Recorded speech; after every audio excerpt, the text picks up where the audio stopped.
Fala meu amigo, minha amiga, seja muito bem-vindo, muito bem-vinda a mais um vídeo aqui nesse canal. E dessa vez vamos falar sobre um review sobre um curso da Perestroika. Para você que não conhece, a Perestroika é uma das mais famosas consultorias em comunicação. Se você está estudando comunicação, você precisa de alguma forma conhecer a Perestroika. E eu fiz o curso deles de Storytelling, que se chama Chorinho. E eu vou dar aqui um breve resumo e minhas impressões sobre esse curso. Vamos lá. A Perestroika, eu já fiz um curso deles há 4 anos atrás sobre PowerPoint. Eu gostei bastante, mas era um curso focado em design de PowerPoint mesmo, né? Como você tem boas visões para o PowerPoint. Dessa vez é um curso sobre Storytelling que eu tenho muita curiosidade para aprender. Então, vamos lá. O primeiro ponto do curso é que eles falam aqui: os Sapiens só venceram os Neandertais, sobreviveram, né? E os Neandertais não, pela capacidade de contar histórias e naturalmente transmitir um aprendizado. Porque você só faz isso com uma linguagem, né? Então, olha, hoje eu fui caçar e deu errado, hoje eu fui caçar e deu certo, eu fiz isso, eu fiz assado. Então, esse aprendizado de vida, ele foi muito importante. Então, e depois o curso tem duas grandes vertentes, né? A primeira delas é o que eles chamam de padrões base, que são coisas para se seguir na sua narrativa, no seu storytelling, na sua apresentação. E o segundo é o que eles chamam de cartas de alegoria. Cartas de alegoria e padrões base. Então vamos começar com os padrões base, que são 8. Eu vou passar por cada um deles.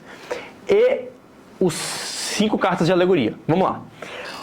8 padrões base. Primeiro deles, a catraca. A catraca é basicamente, e aqui também tem um ponto legal sobre o curso, que eles envelopam muito bem o curso, né? Então eles conseguem fazer um bom envelope.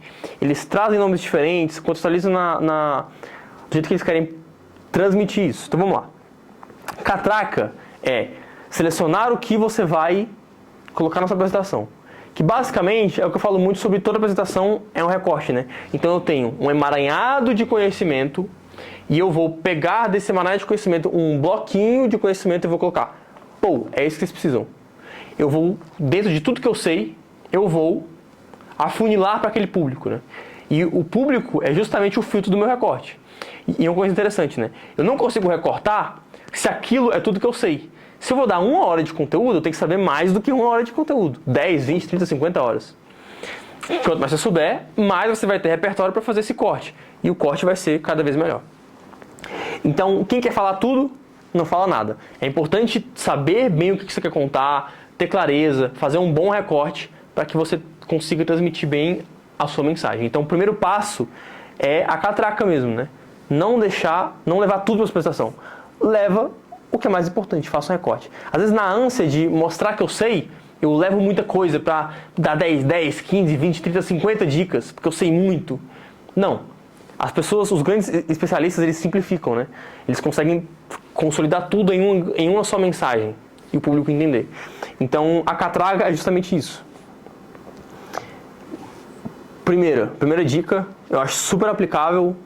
Assim, quem sou eu para ficar reagindo também a isso, né? Mas minha percepção o primeiro de quem trabalhou com isso por muito tempo, trabalha com isso ainda e estuda isso e vê isso muitas vezes. A catraca, ela é determinante. Segundo, tenho dados. Mostre os seus dados, mostre de onde você tirou, mostre que a sua apresentação tem um embasamento. Se você não fizer isso, seu público vai pensar que você está mentindo em algum momento. Ou, não mentindo, né? A palavra é forte, mas eles vão duvidar dos seus dados. Então, se você diz assim, 65% das pessoas pensam isso. Ok, coloca lá embaixo, qualquer pesquisa e trate de buscar boas fontes. Se buscar fonte ruim também não vai adiantar nada. Busque fontes confiáveis, né? Então, segunda dica, ótima também, maravilhosa, super aplicável, tem sim que fazer isso. Terceiro, didatismo na veia. Você ser tão claro a ponto de a pessoa ser impossível não entender o que você está falando. É o clássico. Quer que eu desenhe? Você explicar tão bem que seja impossível não aprender. Aqui também é super aplicável, você vai desenvolver essa técnica de ser didático com o tempo mesmo, mas com certeza, ser tão didático que seja impossível não aprender. Aqui eles falam outro nome, mas eu vou usar esse aqui porque é o meu canal, mas enfim. São incrível, que é mostrar que você sabe o que está falando. O Aristóteles fala muito sobre isso também, né? No Ethos, Patos e Logos, que até tem um vídeo no canal sobre isso também. O Ethos, Patos e Logos, uma das fases dele é justamente a autoridade. Mostrar que você sabe, mostrar que você tem conhecimento sobre aquilo. Então, no começo da apresentação, ou durante ela também, mas quanto antes melhor, porque o público já vai sentir ali, né? Então, quanto antes você puder contar uma história, de sua trajetória, do que você fez para chegar até ali, do que você já estudou, de algum case seu, é muito importante para mostrar para o seu público que você sabe o que está fazendo. Então, as 4 primeiras dicas, muito aplicáveis, maravilhosas, tem que usar em apresentação tudo isso aqui. Quinta, essa aqui para mim tinha que ser até a primeira, né? Porque livro de storytelling, comunicação, apresentação, sempre fala isso como um dos primeiros pontos, que é público. Entenda o seu público. Sem entender o seu público, você não passa para nenhuma outra etapa. Então o público lembra da catraca, né? Qual que é o recorte da catraca? É o público. Como é que você escolhe uma boa mensagem pensando no público? Então não é tudo sobre o público, porque também tem muito sobre você aqui, mas sobre a sua mensagem também. Mas é muito importante entender o público de forma profunda, né? E aqui, essas 3 dicas também são boas, mas eu tenho algumas ressalvas a fazer. Alguns asteriscos, né? O primeiro deles é o quebra-gelo. Eles também falam sobre isso no curso que eu vou falar aqui, que é... Muitas vezes as pessoas querem usar um quebra-gelo, porque você chega ali na apresentação e tá todo mundo meio quieto, todo mundo meio sem saber o que faz e tudo mais. Então o que você faz? Leva algum tema que as pessoas vão se identificar, vão conversar, talvez vão até dar aquela risadinha de canto de boca. Só que o problema disso é que muitas vezes as pessoas chegam lá e falam: tá frio, né? Nossa, choveu ontem, né? Nossa, o jogo de ontem, né?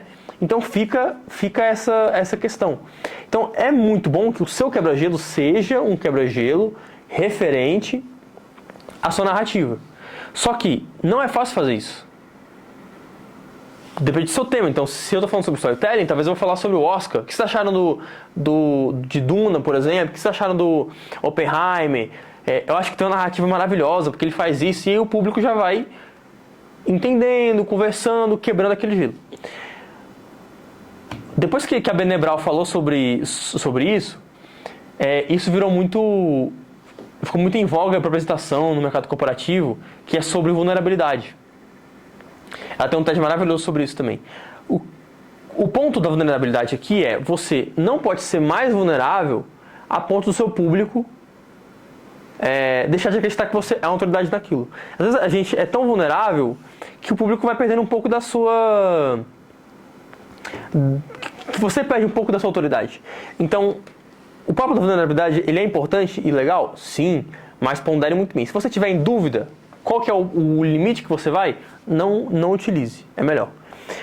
E o oitavo, fator surpresa, que tem uma apresentação que eu também reagi aqui, que é do Steve Jobs, quando ele vai apresentar o MacBook Air, que ele tira o MacBook de um envelope, mostrando o quão fino e pequeno ele era. Isso é muito surpreendente. Se você conseguir levar elementos de surpresa, ótimo. Se você não tiver segurança nisso, não faça. Do mesmo jeito. Sua apresentação pode ser ótima, sem grandes momentos de surpresa. Uma apresentação bem roteirizada.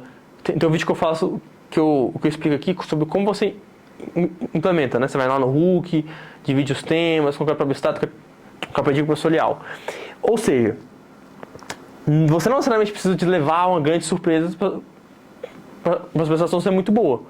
Mas se você conseguir fazer, também é ótimo. Minha ressalva tá inseguro? Não faça. Não tente inovar. Então essas são os 8 padrões base. No geral, muito aplicáveis, muito bons. E eu recomendo muito que você busque implementar. E a regra é essa: esteja seguro na apresentação. Se você tiver algum ponto de segurança, é melhor retirar. Quando eu fui fazer meu discurso de formatura, eu não sou naturalmente essa pessoa engraçada, né? Então tinha uma parte do discurso que eu poderia usar humor, mas eu fiquei inseguro se o público ia rir, se eu ia usar a entonação, porque também tem isso, né? Pra você poder usar humor, tem que estar na entonação certa, tem que fazer as pausas certas, porque senão o público não entende que é pra rir. Eu fiquei com muito receio de não conseguir fazer isso. O que eu fiz? Não utilizei. Meu discurso foi muito bom, foi muito elogiado, o pessoal gostou bastante, e eu não precisei usar nenhum lugar de surpresa e nenhum humor pra isso. Então você pode seguir nessa linha da segurança. Mas, muito bom. Agora, as cartas de alegoria. Qual que é a ideia das cartas de alegoria? A ideia das cartas de alegoria é você complementar a sua narrativa, que são 5 cartas de alegoria. Metáfora, que aí todo mundo já conhece metáfora, basicamente você usar uma metáfora para explicar um tema que às vezes é abstrato para as pessoas. Então, por exemplo, Fernando, o que é storytelling? Storytelling é como uma fogueira. O fogo é o story e o telling são os gravetos. O fogo é você de fato viver a história, né? E o graveto é você limitar aquela história e de fato estruturar. Então, o storytelling é como se fosse uma fogueira. Você pode fazer isso com qualquer tema que você conhecer. Lady Gaga. Lady Gaga é tudo importa. Minha roupa importa, meu cabelo importa, meu óculos importa, se eu tiver concorrente importa, minha unha, tudo. Posicionamento. Então, seja intencional em tudo. Eu preciso ser intencional em todas as minhas comunicações. Tudo que eu vou passar, o jeito que eu vou chegar, o jeito que eu vou conversar, a roupa que eu vou vestir, tudo é intencional. Às vezes a gente passa despercebido por isso, mas não devemos deixar passar. Lady Gaga também, ótima carta de alegoria. Humor. Se você conseguir usar, como eu falei, ótimo. Se você não conseguir, que eles chamam de kkkk. Se você não conseguir utilizar, ou não se sentir seguro para utilizar, não utilize. Easter eggs. Aqui já é um pouco mais complicado para ser utilizado. Que é você utilizar referências no meio da sua explicação. Então, quando você faz isso, você conecta muito mais com o público. Só que você tem que ter muito claro de que seu público vai entender aquilo. Ou pelo menos a boa parte deles vai entender. Porque aí funciona muito bem. Então, pessoal, isso aqui foi igualzinho aconteceu lá no Harry Potter, com isso e assado. Seu público sabe quem é o Harry Potter? Seu público conhece a história? Sabe como é que funciona? Se sim, ótimo. O público vai se identificar, vai achar muito melhor. Então, funciona legal. Mas, regra sempre da segurança. E a carta de alegoria final é o bugou o sistema. Sabe quando você está na apresentação e você não sabe se é ironia, se é verdade, se está falando sério, se não está... É quando você dá aquela bugada. Eu não sei se sou a favor disso, tá? Por quê? E eu vou explicar. Eu prezo, e pelos meus estudos, né? Eu prezo muito por o público estar compreendendo a mensagem a maior parte do tempo possível.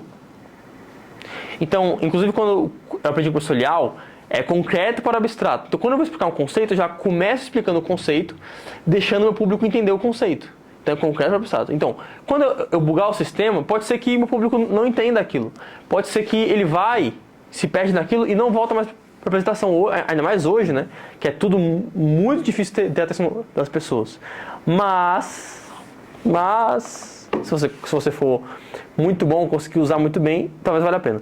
Eu não utilizaria esse bugou o sistema porque é arriscado. É arriscado mesmo. Mesmo para quem é experiente com a apresentação, acredito que seja arriscado.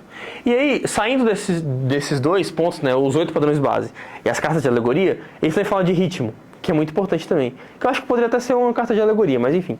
O ritmo, eles falam do panda e do suricata, né? Porque o panda ele é mais lento, é mais calmo, o suricata é muito rapidinho. Então, mesclar a sua mensagem entre devagar e rápido é muito bom. Se você fala só devagar, o público cansa. Se você fala só rápido, o público não entende nada. Então, mesclar entre rápido, devagar, tendo esse ritmo, conduzindo bem a apresentação, golaço, funciona muito bem. Dito isso, esse curso, a última vez que eu vi, ele está custando 700 e poucos reais. E eu achei ele bom caso você já tenha estudado sobre storytelling, caso você já tenha tido algum contato, porque R$780 num curso para quem não sabe nada de storytelling, para quem não tem um pouco de conhecimento nisso, eu acho muito caro. Eu começaria por livro, tem Storynomics, tem Storytelling, tem Comunicações 5 Estrelas, Talks Like TED, do Carmine Gallo, faz apresentações como Steve Jobs. Então tem bons livros, apresentações convincentes da Nancy Duarte, tem bons livros para se ler antes de pagar R$700 num curso. Então, mas se você já percorreu um pouco desse caminho, talvez valha a pena para incrementar e também observar como que eles fizeram essa marra do curso, esse envelope do curso, que ele foi muito bem feito. Ok? Então, tá aqui minha recomendação, espero que você tenha gostado. Se você quiser tirar mais alguma dúvida sobre o curso também, pode me mandar mensagem que eu vou ficar muito contente em te ajudar. Muito obrigado e até o próximo vídeo. Tchau, tchau!